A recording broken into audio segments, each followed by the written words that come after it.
One great way to practice Rubik's Cube notation is with a speedcube timer. Right here I have Twisty Timer, the speedcubing app that I use, and what it has is it has the Scramble on top, and it has an expected result image on the bottom. So, following along, D2 represents 180 degrees at the bottom or the downward layer, with green being front and white being the upper layer always. So 180, F prime means the front 90 degrees counterclockwise. D2 again, the bottom went from here to 180 degrees.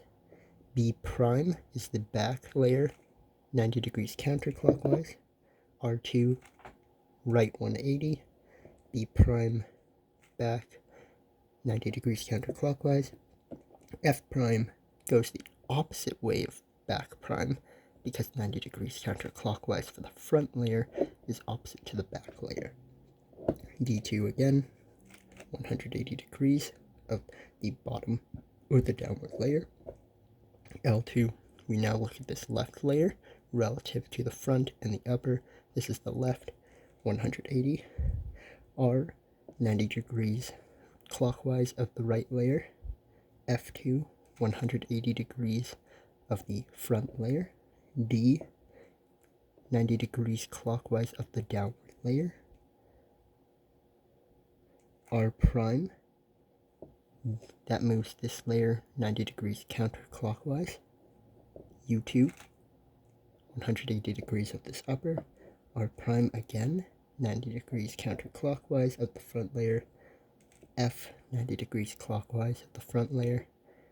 D, 90 degrees clockwise of the downward layer. L2, that's 180 degrees of this left layer. And then F, as the last move, 90 degrees of the front layer. And so, if I did it right, the scramble should match.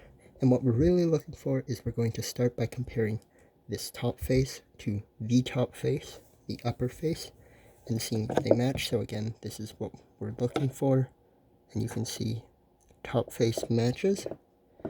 Then green would be in the center, because it's sort of like the origami folding to make a cube. So if we're looking at that end, this is the top, this is the center layer all around, and then this must be the bottom layer.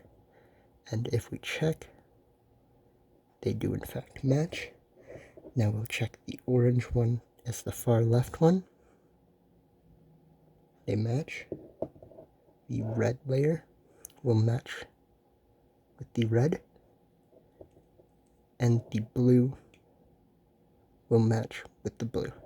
And again, the reason why we have this scramble notation in particular is because these are the types of moves, these capital letter moves, always keep these centers fixed. If you did M moves or E moves or S moves, that would move these centers. But so long as you're doing single layer turns, these centers remain fixed. So it's very easy for a cube timer to know which face will be in which position and just calculate where all of the other pieces will remain relative to it. And so it makes it easier for us to check the scrambles. How I usually check them really quickly is I look at the front and I look at the top and I make sure those two match, and then I assume that the scramble's correct. If not, that means I probably misscrambled. But that's really all there is to it. You'll get better as you practice over time. Try and scramble faster because that'll help increase your turns per second, but it'll also make you more familiar with the notation around some of the algorithms that we're going to be learning, though I hope through this series that they can also become more intuitive. So now that I've practiced scrambling, it is still important to practice solving, so I think I'll do that now. Happy cubing.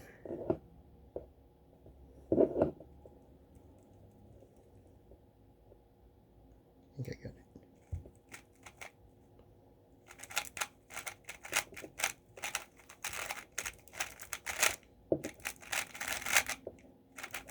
Wrong alg. Not bad for a wrong alg. Happy cubing.